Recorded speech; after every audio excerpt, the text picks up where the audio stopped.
We're your hosts to this meal of innovation, creativity. Hello, I am here with Gard Hollinger and Keanu Reeves. They are the creators behind the new show Visionaries and the co-owners of Arch Motorcycle. Thank you both for joining me today. Thank you. I did get to watch several episodes, and Keanu, I noticed in the show that your eyes really lit up when you saw a motorcycle prototype for the first time. It's clear you have a love for them. Do you remember your first motorcycle? I do. It was a 1986 Kawasaki KLR. Is that the one that made you fall in love with motorcycles? I would say what fell in love with motorcycles was the English bike, the Norton Commando. Beautiful bike, so fun to ride. Awesome. I think this is a question you can both collaborate on, but how different is the feeling, the creative satisfaction of finishing a motorcycle versus, let's say, wrapping a John Wick movie? They both have a wonderful joy in it. I mean, maybe my perceived difference would be that you have a little bit of a saying goodbye to a family that you hope to get to see again. Right. And in the motorcycle thing, where the family is kind of sticking together and doing the next project already, right? In most cases. Yeah, sure. What was the coolest thing you encountered while working on Visionaries? A favorite for us was the huge metal 3D printer.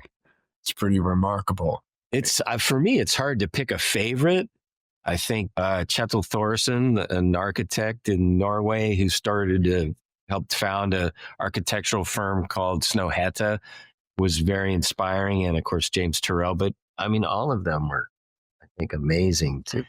Yeah, I think there's like an intimacy and then a grandness, and it's like, I think the show really kind of takes us on this hopefully inspiring journey of the intimate and the grand, or the way it kind of grows out in terms of here's someone personally thinking about creativity and what they create, and then how that turns into a collaborative act and how it touches other people. Oh, like a ripple effect, like starting in the micro and becoming macro. I think that's accurate.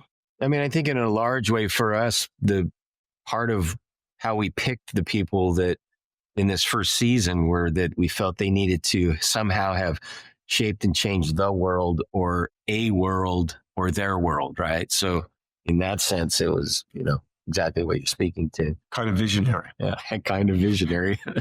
Aptly named. What are your favorite moments, or do you have a favorite moment or scene from the series, and why does it stand out to you? I mean, I think flying and arriving at the Rodent crater is certainly something that was very special and unique. And then you get into the minds and creativity of each person. It was cool to spend time with Paige as she created that sculpture. Yeah. To see Tim Ellis, who's launching, 3D printed rockets into space. He shared a rocket launch with us, and to see his excitement and his passion. And Matty Rodrigue and Ocean X, and to sort of this realization that there's this whole huge world that we take for granted and don't know about when we're so focused on what's up there in space as opposed to the oceans. Many of the builders in the series seem to push the boundaries of what is possible. What is one example of innovation from the show that just really blew you away? I guess Tim Ellis is a pretty good example, sort of that ambition for somebody his age to have that ambition and make it a reality was impressive. And then to create the scale of the 3D printer, And then also James Turrell taking the technology of observational perspective, like your singular observational perspective and relationship to the heavens. And also something based in something so ancient in a way, right? Yeah, involving the mathematics of the context, of the position, to view the stars. Yes, keep in mind that this will be absolutely perfect in 2,000 years. In 2,000 years. And then the miracle of like what you talk about with Paige, like creating something out of nothing with sculpture that arrives at this journey where, oftentimes she's spoken about creating a sculpture that's been emotionally transformative, either in a healing aspect, a connection of something other, being able to relate to a person, like seeing this sculpture and being not awakened, but I don't know, entering into something energetically that has positive energy. Paige had an interesting story, which was this project that she was working on. You know, she hit many points where it seemed like it was falling apart or going to be a failure, but ultimately it was those steps that made her project what it was, as successful and emotive and beautiful as it was. I mean, is there a concept of failure in there that you think about? I kind of have this idea of obstruction being a creative moment. And for Paige, that obstruction being her frustration with the art or creating a moment, literally smashing something and then taking out of that collision, that frustration, that obstruction, being able to take it and create and move past the obstruction to something new, something that was giving and not frustrating, you know, with the work that she describes as, you know, breaking a sculpture and then putting light inside it. Do you have a pitch to your fans who might not necessarily be into motorcycles? Yeah, I mean, I think this is, you know, we're a motorcycle company. We're two people that are curious, that are interested in storytelling and creating. And so this is not a motorcycle show. As someone who, like, if you see a cooking show and you have someone who loves food and they go to meet great chefs of the world, we love creativity and people who are creating and innovating. And so we're your hosts to this meal of innovation, creativity. Keanu, you've collaborated with game developers before as well, which was also a pretty unexpected project. I don't think it's an exaggeration to say that fans saw your enthusiasm when you presented it on the E3 stage and really responded to it. So how does that collaboration compare to working with the builders and visionaries? I think it's not differences, it's similarities. And it's just working with, you know, wonderful people, talented people, people with a vision and looking to create something.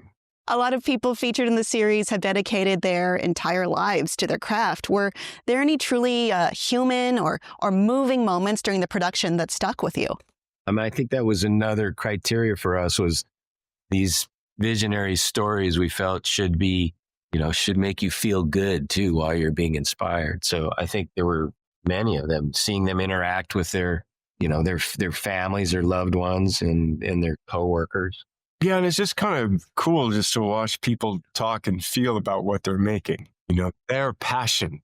You know, we got to kind of get up close and breathe in this world of passion that they have, like a wonderful perfume. If you could take Visionaries in any direction for a future season, what would you explore next? We've spoken about perhaps looking into the field of medicine, looking into the tech field of artificial intelligence. Maybe music, some more arts. What else do we got? I mean, there's, you know, the world is moving at such a quick pace of innovation.